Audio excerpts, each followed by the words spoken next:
Okay, I'm outside this giant antique store called Barn Attic that I've been wanting to check out for a while.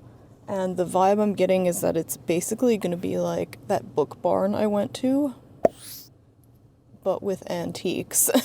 It's like 4 stories of vintage and antique stuff in this really old barn. So let's go check it out.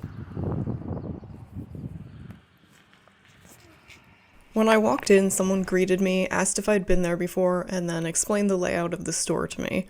The first floor is small furniture and, quote, anything you can sit on, in, or under. The store hours are different every week, so you have to check their website for the current week's hours, which I had done, or just call them and ask. When I started exploring, I was instantly amazed by the sheer volume of stuff in here. Most of the rooms are packed literally floor to ceiling.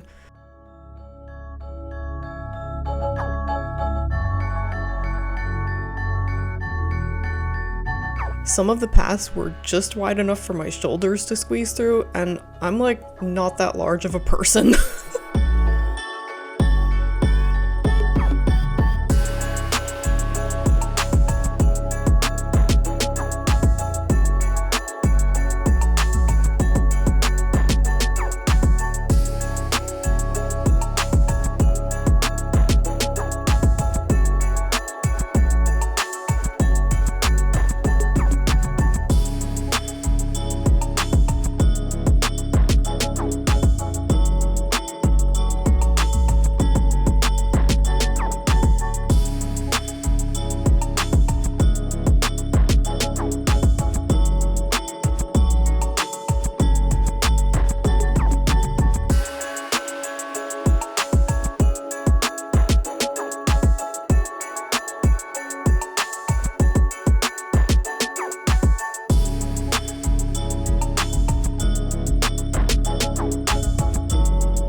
The employees here were super friendly and kept letting me know that there was more of everything, so I should just ask to see more of any type of item I was interested in.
I stopped to dig through these bins of cameras, and when someone let me know they had more, I did actually ask to see more cameras, and they showed me a couple more drawers of them.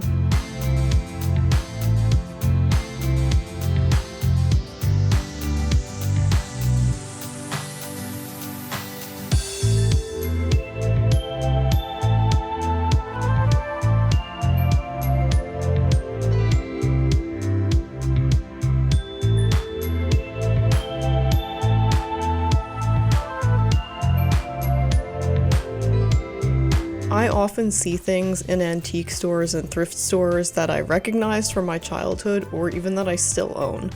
But the number of those things that I saw in this one store was kind of mind-boggling. It messes with your head a little to see something that unlocks some long-term childhood memory and makes you realize that that object was actually a prominent part of your daily life at one time, and you might never even have thought about it again without that visual trigger. There were so many things here that I either own or remember that I'm gonna put them all at the end of the video.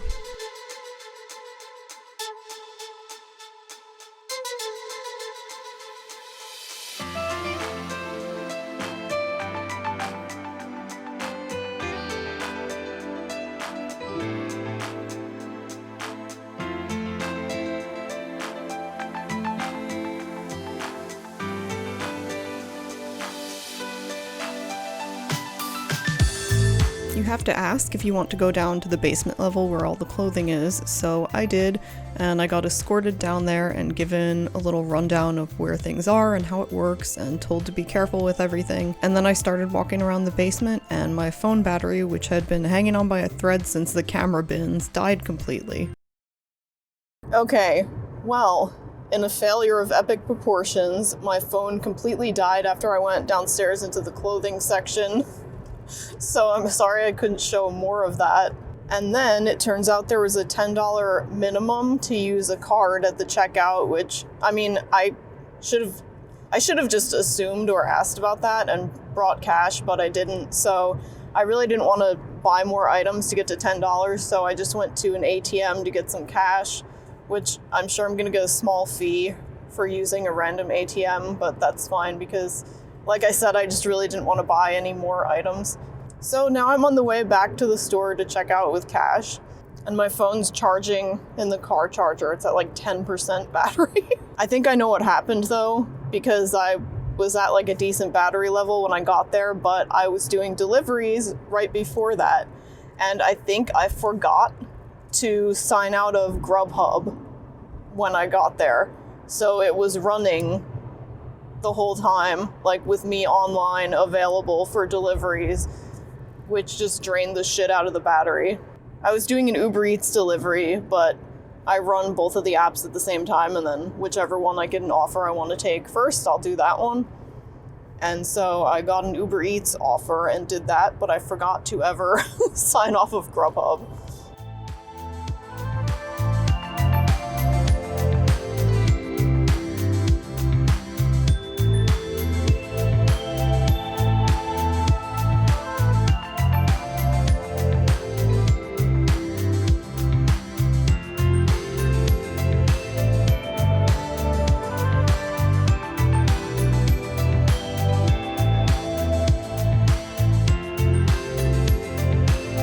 Okay, here's what I got yesterday. It's only 3 little things.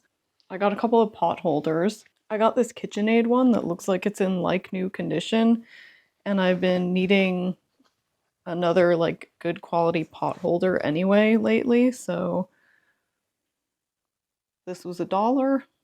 And then I got this little pig pot holder, which is so cute. And it could be like a tea cozy for a teacup or a very tiny teapot. I washed both of these already. I wanted to clean everything before I showed it today. And then the last thing, it's kind of connected to my previous video, but I got this little 110 film camera. It's the same brand and the same hot pink color as the one I already have. The one from this video. This was also $1, and I really just got it because I think it's really cute and it matches the one I have. I've never seen another Calamar camera other than the one I have before. And this will look really cute on the shelf with it. This is actually even crappier than the one I already have. So that's why I had to go get cash from an ATM, and I didn't meet the $10 minimum because my total for these 3 things was like $3 and change. I really enjoyed walking around and exploring that store. I love maze-like stores like that where you can just kind of get lost. Again, it was a lot like the Book Barn. It was also kind of like the American Treasure Tour in a way. They will tell you at the Barn Attic store that they like to think of themselves as a curated collection rather than a thrift store or a regular antique store, which I feel like they might be playing it kind of fast and loose with the word curated. I know a word when I see